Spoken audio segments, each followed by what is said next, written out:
আসসালামু আলাইকুম।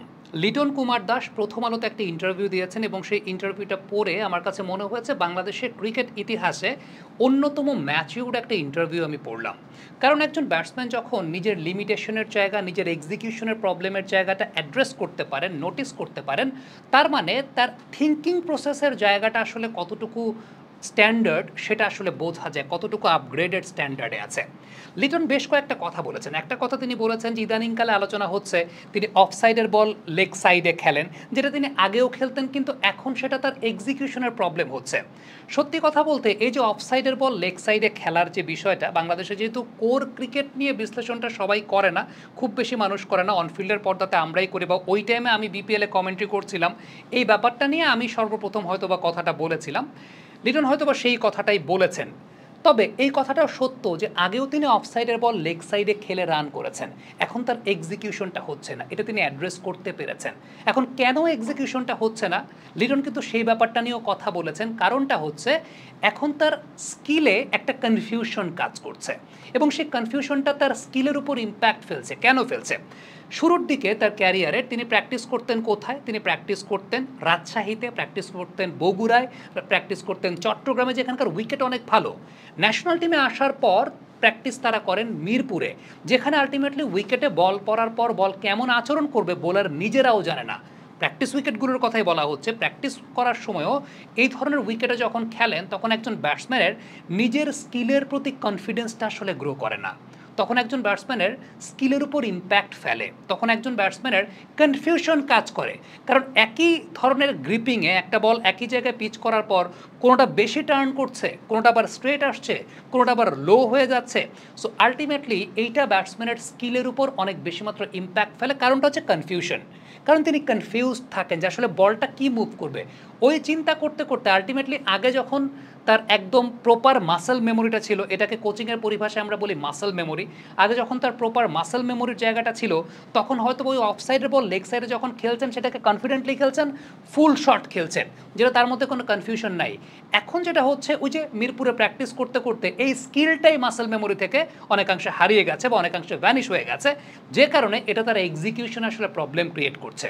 So ultimately Liton অনেক কিছুই বলেছেন। আমি আশা করবো যে আপনারা এই ইন্টারভিউটা প্রথম আলোতে পড়বেন, কিন্তু সলিউশনটা আসলে কি হতে পারে, সলিউশনের জায়গাগুলো আসলে কি হতে পারে। দেখেন, আমার কাছে সবার আগে ব্যক্তিগতভাবে যে বিষয়টা মনে হয়, লিটন যে কথাটা বলেছেন, বগুড়া, রাজশাহী এই সমস্ত অঞ্চলের উইকেট ভালো, পিচ ভালো।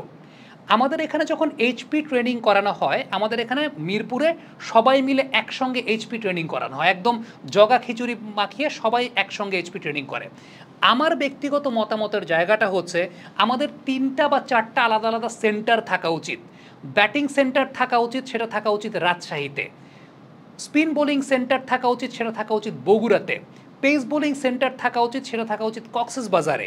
কেন আমি এই কথাটা বলছি? সাপোজ এইচপি বলেন, ন্যাশনাল টিমের কোনো ব্যাটসম্যান যিনি একটু আউট অফ ফর্মে আছেন বা ন্যাশনাল টিমের প্রিপারেশন নেবেন, তিনি যখন তার ব্যাটিং নিয়ে কাজ করবেন মিরপুরে কাজ করবেন না, তিনি কাজ করবেন রাজশাহীতে ব্যাটিং সেন্টারে। যে জায়গাটা রাজশাহীতে একটা আলাদা ব্যাটিং সেন্টার থাকবে, যেখানে শুধুমাত্র ব্যাটিং কেন্দ্রিক কাজ হবে। যেহেতু রাজশাহীর মাটি ভালো, রাজশাহীর পিচ ভালো, ব্যাটিংয়ের জন্য একদম ইভেন একটা কন্ডিশন, ওই জায়গাটাতে আলটিমেটলি ব্যাটিং ওরিয়েন্টেড কোচেস যারা, ব্যাটিং ওরিয়েন্টেড ইকুইপমেন্টসগুলো যা আছে, ব্যাটিং ওরিয়েন্টেড কোচিং স্টাফ যারা আছেন, সারা বছর ওই রাজশাহীতেই ব্যাটিং ওরিয়েন্টেড ক্যাম্প হবে, ব্যাটিং ওরিয়েন্টেড কাজ হবে, যেখানে এইচপির ব্যাটিং ইউনিট, ন্যাশনাল টিমের ব্যাটিং ইউনিট, তারা ওই জায়গায় গিয়ে ব্যাটিং নিয়ে ইন্ডিভিজুয়াল কাজ করবে। আবার যদি আপনি স্পিন বোলিং নিয়ে চিন্তা করেন, বগুড়াতে এরকম একটা স্পিন বোলিং সেন্টার থাকবে, যেখানে সারা বছর স্পিন ওরিয়েন্টেড কোচেস যারা আছেন, স্পিন ওরিয়েন্টেড যারা কোচিং স্টাফ আছেন, তারা ওই জায়গাটা সারা বছর থাকবে, স্পিন ওরিয়েন্টেড ইকুইপমেন্টসও এখানে সারা বছর থাকবে। ওয়ালটন আবারও মিলিয়নিয়ার অফারে ওয়ালটন ফ্রিজ কিনে আপনিও হয়ে যেতে পারেন মিলিয়নিয়ার।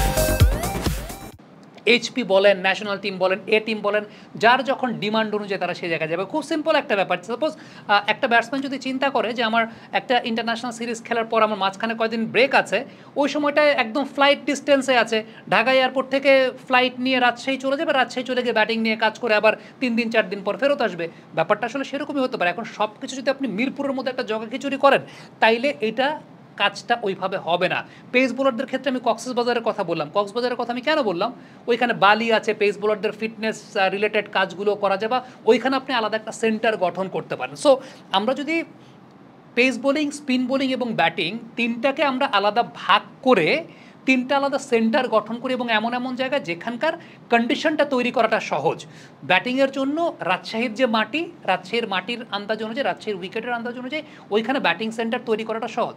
সো খুব সিম্পল ব্যাপার। লিটন কুমার দাস আজকে ধরেন সাপোজ একটা টিমের সঙ্গে একটা সিরিজ শেষ করে আসলেন, প্রিমিয়ার লিগের আগে তার হয়তো বা 10 দিন 15 দিন সময় বাকি আছে, সব কিছু রেডি করা আছে রাজশাহীতে, একটা ব্যাটিং সেন্টার যদি থাকতো তিনি ওইখানে গিয়ে 15 দিন কাজ করে আসতেন।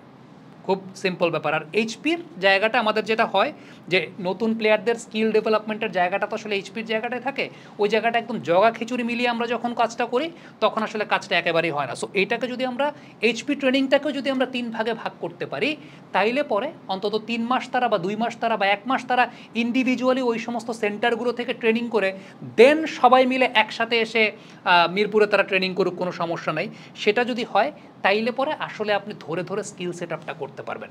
নয়তো আপনি চিন্তা করেন যে মিরপুরে যখন এইচপি ট্রেনিং হয় একসাথে 30 জন 40 জন থাকে, তো ওই যে কোচিং স্টাফে যারা আছেন তাদের জন্য সময় দেওয়াটা 40 জনকে একসাথে খুবই ডিফিকাল্ট। এর চাইতে যদি ইন্ডিভিজুয়ালি রাজশাহীতে আলটিমেটলি 5 জন ব্যাটসম্যান যাচ্ছেন বা 10 জন ব্যাটসম্যান যাচ্ছেন, তাদেরকে সময় দেওয়াটা ওইখানে যে সমস্ত কোচের আছেন ব্যাটিং সেন্টারে তাদের জন্য ইজি, স্পিন বোলিং সেন্টারে যারা আছেন বগুড়াতে তাদের জন্য ইজি, কক্সবাজারে যারা পেস বোলিং সেন্টারে আছেন তাদের জন্য ইজি।